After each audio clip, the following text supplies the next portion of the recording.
함께 나누실 말씀은 예레미야 13장 1절부터 4절입니다. 제가 봉독하겠습니다. 주님께서 나에게 이렇게 말씀하셨다. 너는 가서 배로 만든 띠를 사서 너희 허리에 띠고 물에 적시는 일이 없도록 하여라. 그래서 나는 주님의 말씀대로 배띠를 사서 허리에 띠었다. 주님께서 다시 나에게 말씀하셨다. 내가 가서 허리에 띈 그 띠를 들고 일어나 유브라데스 강가로 가서 그곳 바위 틈에 그 띠를 숨겨 두어라. 아멘. 우리가 지난 시간에 악인이 왜 형통하는가라는 것에 대해서 함께 나누었습니다.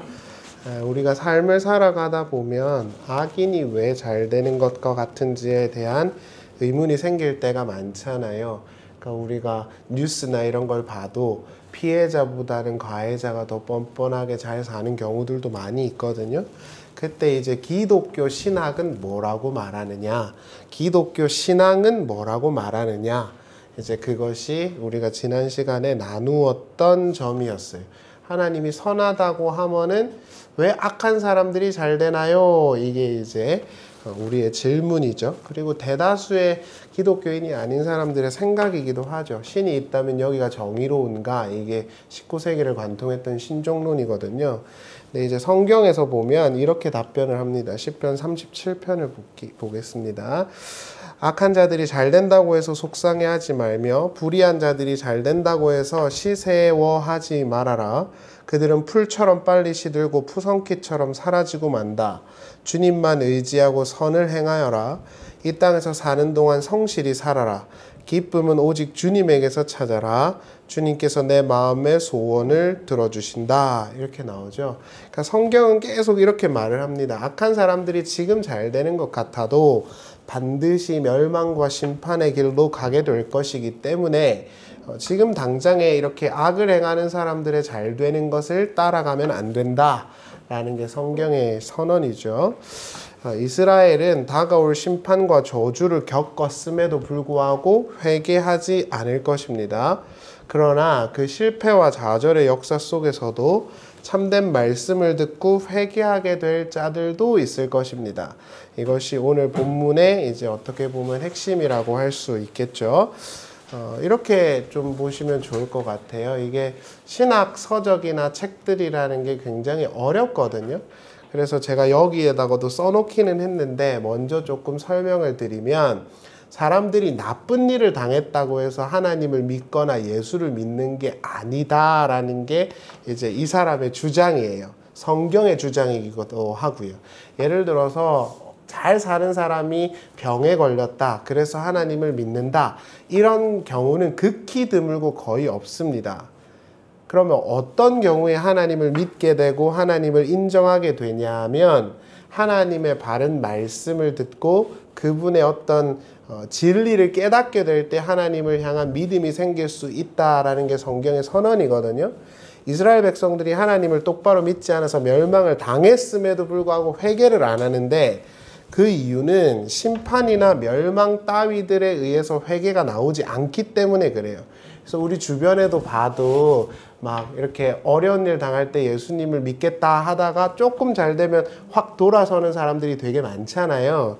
그 이유는 그런 어려움이나 힘든 일 따위들이 하나님을 믿어야 한다는 필연성으로 나아갈 수가 없기 때문에 그래요.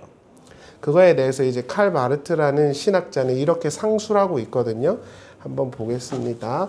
다시 말해 공궁이 제 아무리 크고 심각하다 할지라도 또한 파국이 제 아무리 공포스러울지라도 사건 그 자체가 그렇게 하는 기능, 여기서는 회개를 말합니다. 회개를 하게 할 수 없습니다.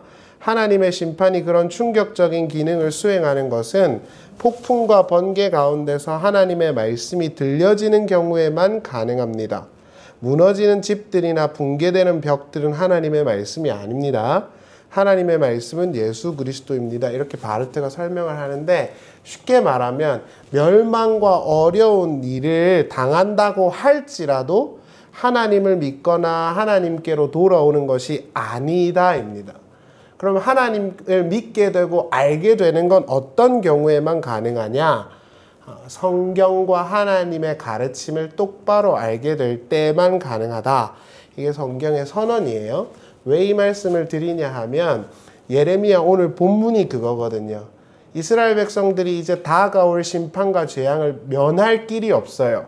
그건 당해야 돼요. 그런데도 회개를 안 합니다. 왜냐하면 심판이나 저주나 멸망 따위들이 신자가 되게 하는 게 아니기 때문에 그렇습니다. 진짜 기독교 신자가 된다는 건 하나님 아버지의 바른 말씀과 진리와 가르침을 깨닫게 될 때다. 이게 성경의 선언이에요. 오늘 본문을 보시면 예레미야가 처음으로 행위 예언을 하기 시작해요.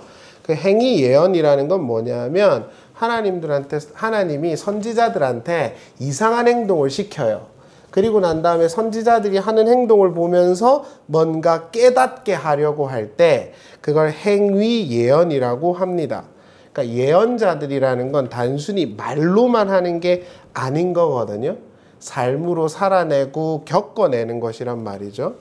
따라서 기독교 신앙에 있어서 핵심은 성경과 말씀이긴 하지만 우리의 삶의 어떤 모습, 자리, 현실 그런 거를 다 몸으로 버텨내면서 전하는 것이다 라는 걸 설명하는 게 행위 예언의 핵심이다. 이렇게 보시면 될 것 같아요.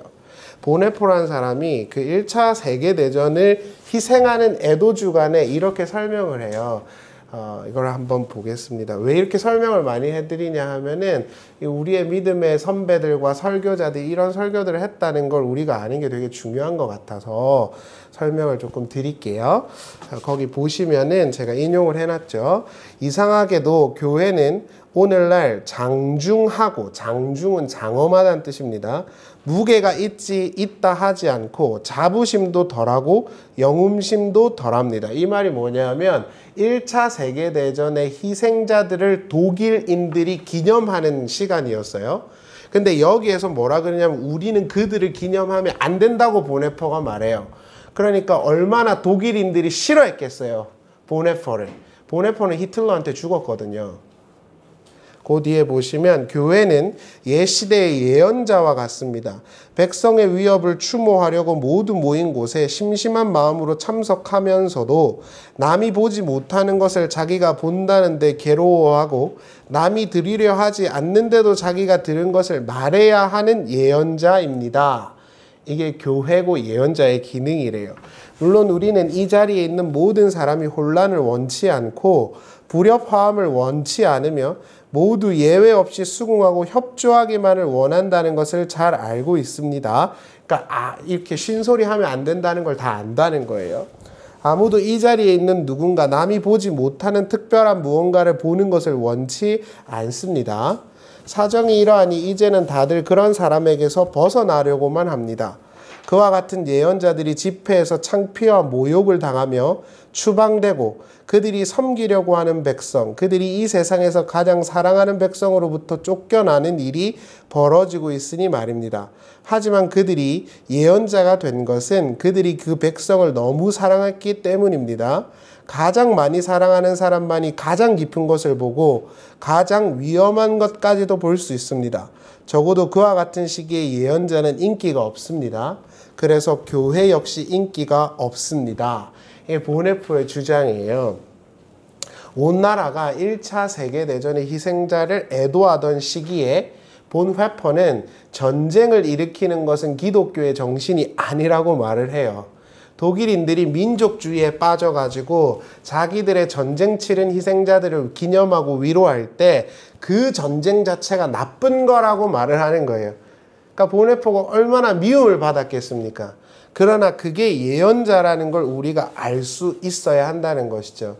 기독교 신앙이라는 건 단순히 교회당 와서 성경 읽고 말로만 이렇게 떠드는 게 아니라 그 시대의 아픔과 그 시대의 어떤 모습들을 겪어가면서 신이 원하는 게 무엇이고 신이 가르치려고 했던 게 무엇인지를 말하려고 하는 것, 그게 예언자의 기능이라는 거예요. 그러한 기능의 가장 핵심적인 게 뭐냐면 행위 예언인 거예요. 그래서 예언자들은 말로만 나불거린 게 아니라 그들의 삶에서 무엇인가를 가르친 거예요.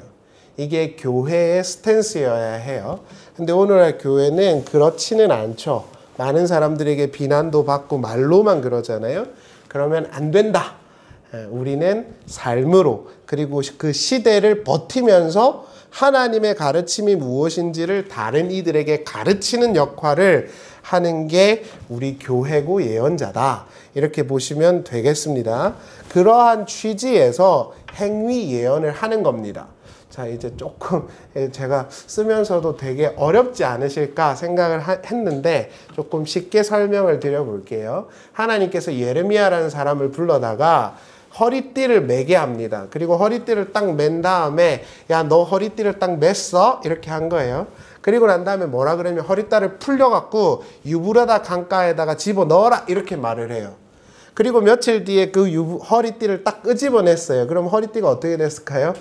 썩었어요. 자, 그걸 가지고 메시지를 던지는 거예요. 요지는 이겁니다. 모든 인간은 신에게 붙어 있어야 되는데 신에게 떨어지는 순간 인간은 썩고 부패한다. 이게 예레미야를 통해서 하고 싶은 이야기예요. 이스라엘 너네는 신에게 붙어 있어야 돼. 나에게 붙어 있어야 돼. 모든 창조물들은 창조주에게 붙어 있어야 돼. 그래야 살아. 그게 에덴 동산이잖아요. 근데 하나님에게서 떨어지는 순간에 썩고 부패한다는 거예요. 그래서 모든 인간 자체가 지금 다 썩고 부패하는 거예요. 한국 사회가 지금 10대부터 40대까지 사망률 1등이 자살이거든요. 그러니까 이건 되게 놀라운 거예요. 얼마 전에 뒤집어졌어요. 암도 아니에요. 한국 사회를 휘감고 있는 건 희망이 아니라 좌절과 죽음이거든요. 근데 신을 떠나 있는 인간 자체가 그래요. 답이 없죠. 돈과 명예를 아무리 추구한다 해도 채워지지가 않는 거예요. 그래서 하나님께서 지금 뭐라고 하냐면 모든 인간과 피조 세계는 나에게 들어와서 나의 생명을 누리면서 살아야 해. 근데 너네가 나에게서 떨어지는 순간에 썩고 부패하는 거야. 그래서 너네는 죽어가는 거야. 이 이야기를 이렇게 행위 예언으로 하고 있는 겁니다. 13장 1절 한번 보세요. 주님께서 나에게 이렇게 말씀하셨다. 너는 가서 배로 만든 띠를 사서 너의 허리에 띠고 물에 적시는 일이 없도록 하여라. 그래서 나는 주님의 말씀대로 배 띠를 사서 허리에 띠었다. 주님께서 다시 나에게 말씀하셨다. 내가 사서 허리에 띈 그 띠를 들고 일어나 유프라테스 강가로 가서 그곳 바위 틈에 그 띠를 숨겨라. 이렇게 말합니다. 그러니까 원래는 붙어있던 허리띠가 예레미야 몸에 붙어있던 게 떨어져가지고 유프라테스 강으로 갔대요. 여기서 한 가지 점검해야 되는 게 있는데 유프라테스 강이라는 건 바벨론 땅에 있잖아요. 지금 이라크, 이란 땅에 있는 거거든요. 그런데 예레미야는 지금 이스라엘 본토에 있습니다. 그러면 유프라테스를 갈 수 있느냐 없느냐? 못 가요. 지금처럼 자동차가 있는 게 아니잖아요. 걸어서 왔다 갔다만 해도 넉 달이 걸립니다. 그런데 여기서 왜 유프라테스라고 했을까? 이제 쉽게 말하면 학자들은 아마 표기가 잘못됐을 거다 하는 학자들이 있고요. 은유적으로 의미하는 게 있다라고 설명하는 학자들도 있어요. 둘 다 가능해요. 쉽게 말하면 하나님을 떠나 있는 얘네가 이 이스라엘 백성들이 유프라테스 강가로 갔다는 걸 은유적으로 보자면 세상에게 빠졌다 이런 뜻입니다. 왜냐하면 유프라테스는 바벨론에 있는 곳이었으니까. 바벨론 자체가 세상을 은유하는 것이거든요. 하나님은 예레미야의 허리띠를 통해서 뭘 말하려고 하느냐면 이런 겁니다. 쉽게 말하면 너네는 나에게 붙어 있으면 살지만 나에게서 떨어지면 썩어서 부패하여 죽는다입니다. 인간은 모든 피조 세계는 하나님에게 붙어서 그분을 향해 있어야 한다입니다. 이게 기독교 신앙의 요지입니다. 이거에 동의하는 사람들이 기독교 신자가 되는 것이고 뭐 하나님이고 나발이고 필요 없어 이러면 안 되는 거인 거예요. 13장 8절부터 10절 한번 보시죠. 그때 주님께서 나에게 말씀하셨다. 나 주가 말한다. 내가 유다의 교만과 예루살렘의 큰 교만을 이렇게 썩게 하겠다. 이렇게 말하죠.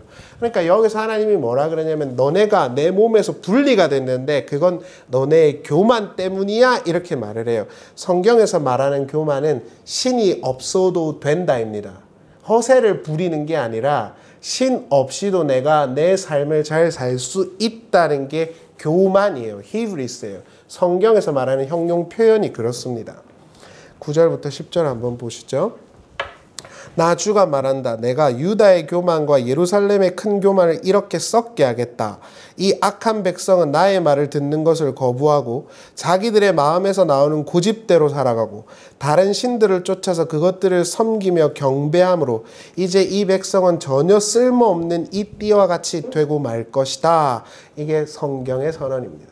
신에게서 듣고 하나님의 말씀을 듣고 순종하는 게 아니라 자기의 고집과 자기의 욕심대로 살아가는 것, 그게 모든 인간과 이스라엘을 썩고 부패하게 하는 것이다. 이게 성경의 형용 표현인 거예요. 여기서 고집에 상응하는 히브리어 단어가 샤랄인데요. 이 용례를 잘 찾아보면 묶여 있다라는 뜻이에요. 구속되다라는 뜻입니다. 그래서 이스라엘 백성들이 고집을 부렸다는 건 내 스스로와 내 스스로의 욕심에 묶여 있다는 걸 말해요. 하나님에게 묶여 있어야 되는 이스라엘 백성들이 자기에게 묶여 있다는 겁니다.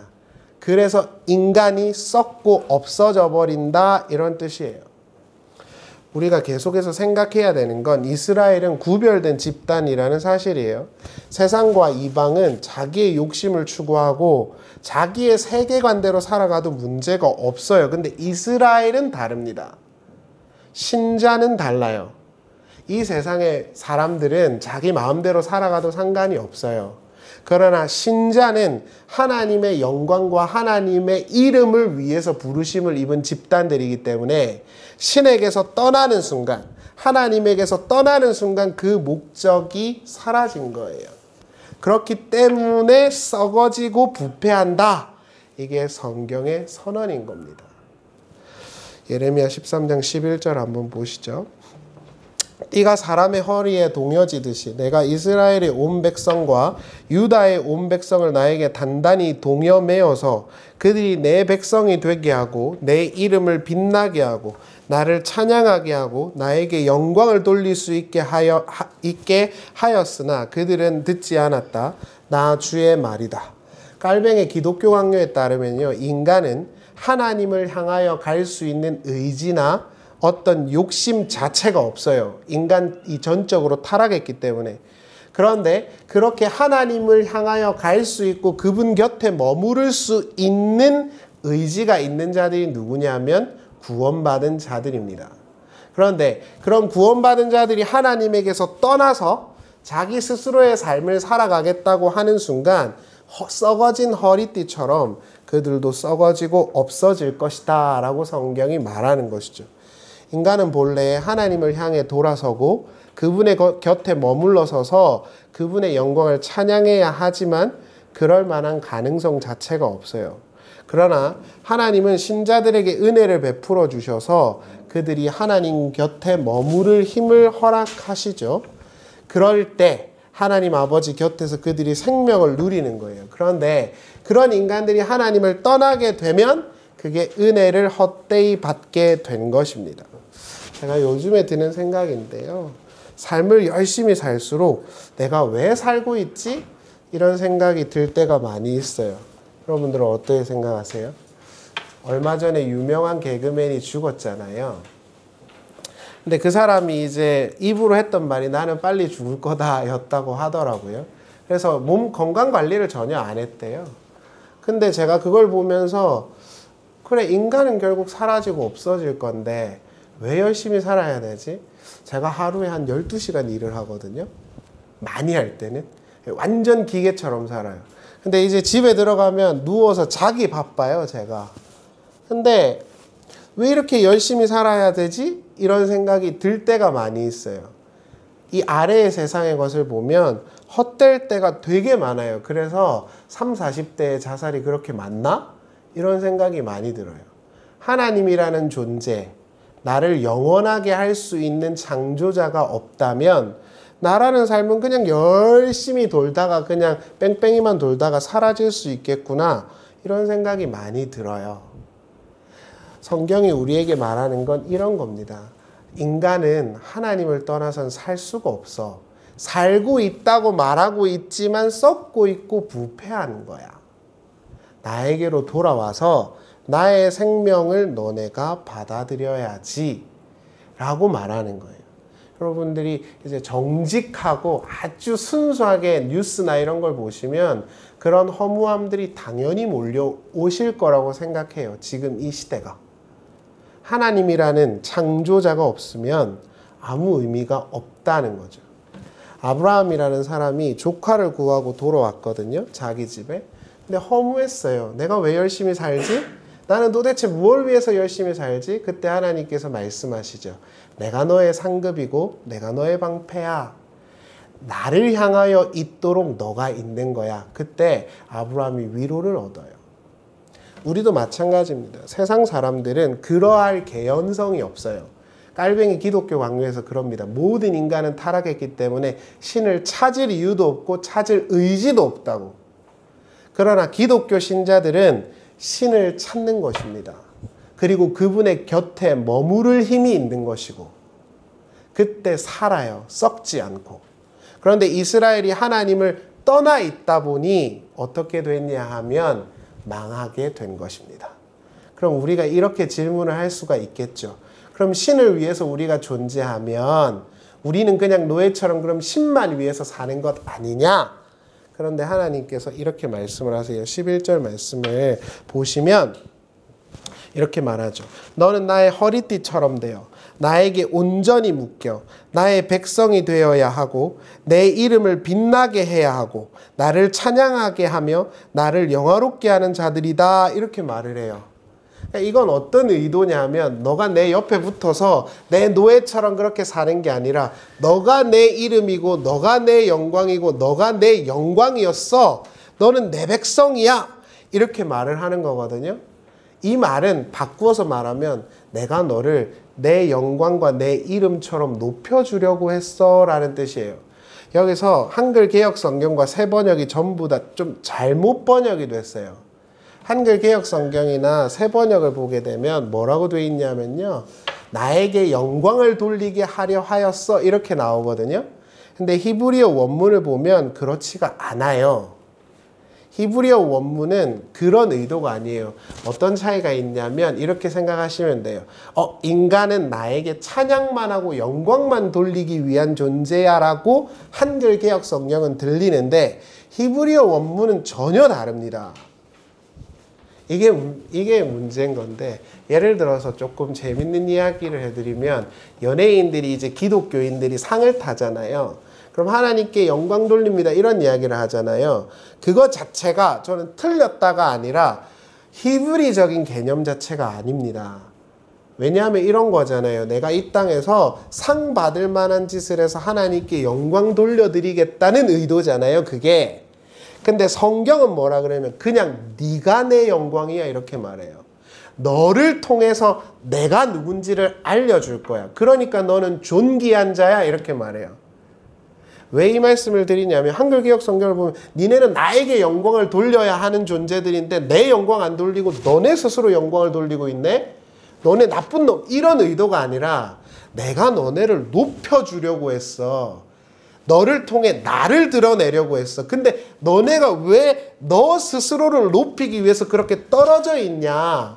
그래서 왜 죽어가고 있어? 나에게로 와서 내가 너를 높이고 너를 살게 하는 걸 들어야지 이 이야기를 하는 거거든요. 11절이 원래 그렇게 번역이 돼 있어요. 히브리 성경 원문을 보면. 근데 한글 개역 성경은 다릅니다. 그래서 이게 조금 너무 신학적이고 어렵기는 한데 그래도 자세하게 설명을 드려볼게요. 11절 말씀을 제가 써놨거든요. 한번 보세요. 키, 카이세르, 이드바크, 하에조르, 엘 몰레, 이쉬 이렇게 돼 있는데 이거를 띠가 사람의 허리에 동여지듯이 이렇게 번역을 했어요. 그 뒤에 여기서 동여지듯이에 상응하는 단어가 다바크인데 이게 그냥 허리띠에 이렇게 우리가 허리 매는 게 아니라 딱 붙어 있는 걸 말해요. 성경의 창세기에 보면 하나님이 남자와 여자를 만드시고 둘이 연합하여 한 몸이 되라 그러잖아요. 그 단어예요.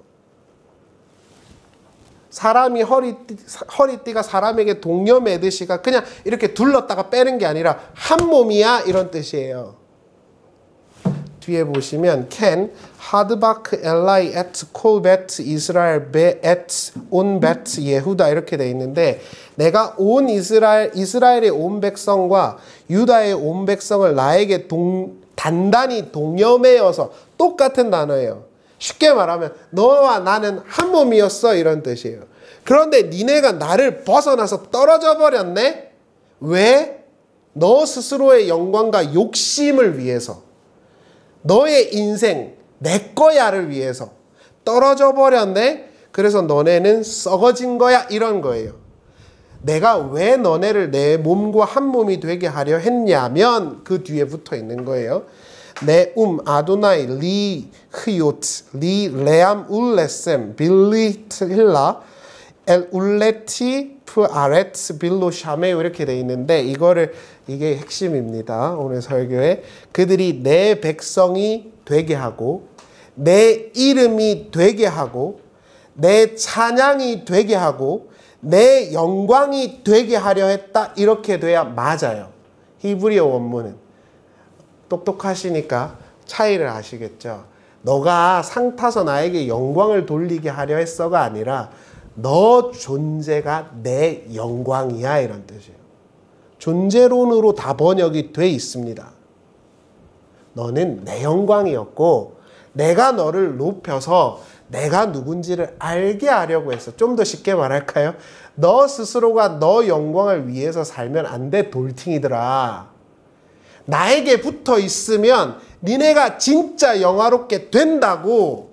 근데 왜 그걸 모르고 나를 벗어나서 내가 귀찮다고 스스로 살겠다고 난리야.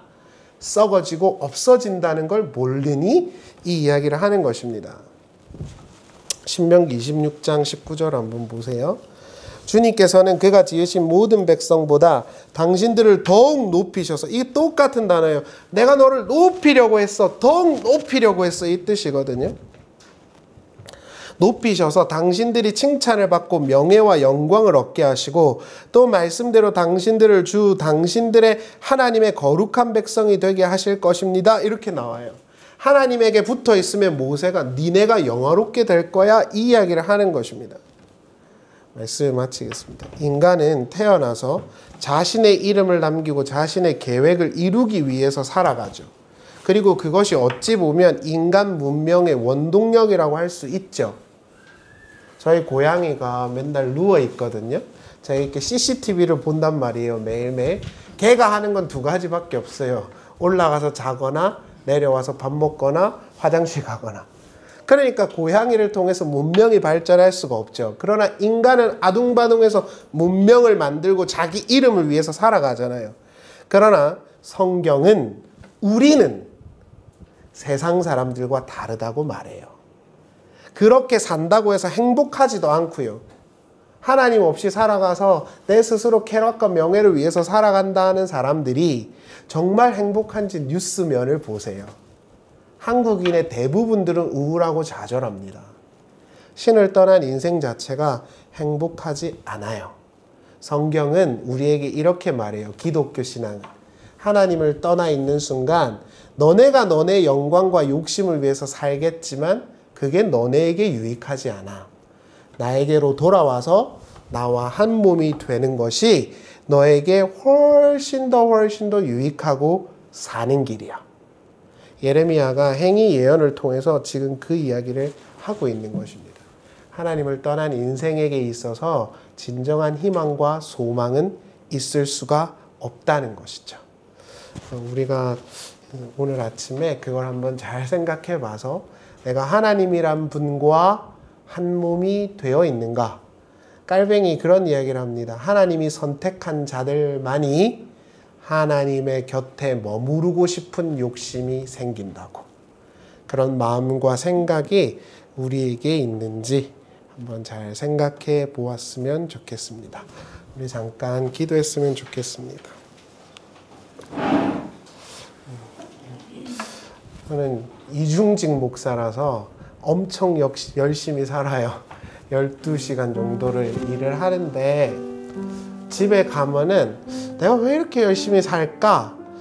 이런 생각을 해요. 옛날에 우리 그 학원 원장님께서 저한테 자기는 통장 잔고만 봐도 행복하다 그러더라고요. 그래서 제가 통장 잔고를 봐도 별로 안 행복해요. 뭘 이렇게 열심히 살고 있을까? 내가 왜 이 땅에 왔고 내가 왜 이 삶을 살고 있는가? 막연한 답이 없더라고요. 확실한 답이 없더라고요. 막연하더라고요. 근데 하나님이라는 분을, 저는 기독교인이니까 생각하면 숨이 쉬어져요. 그래, 하나님이라는 분이 나와 함께 하고 있고 하나님이 누구신지를 내가 알기 위해서 살고 있구나 하니까 좀 살만해지더라고요.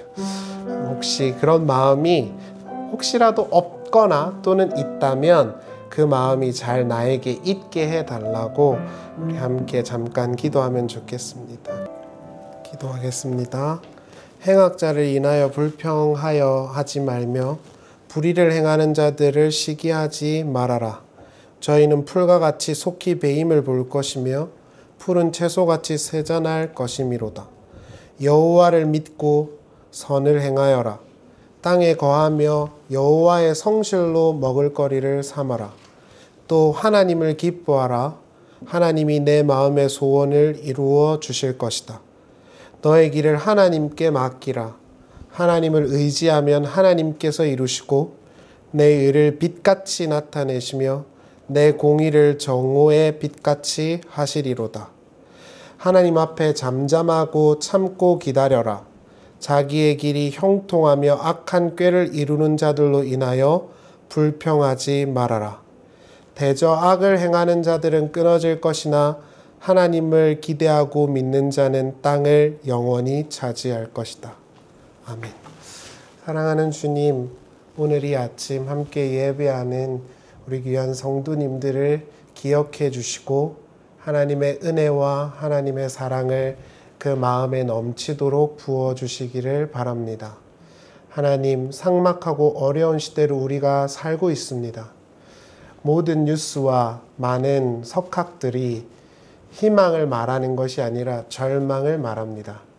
그럼에도 불구하고 우리가 이 절망의 인간 세상 속에서도 참된 희망을 품고 살아갈 수 있는 것은 우리를 만드시고 우리와 함께 하시며 지금도 살아계시는 하나님을 우리가 믿고 있기 때문인 줄 압니다. 그 믿음 위에 있게 하여 주셔서 우리가 이 인생이라는 긴 마라톤을 잘 걸어갈 수 있도록 인도하여 주시옵소서.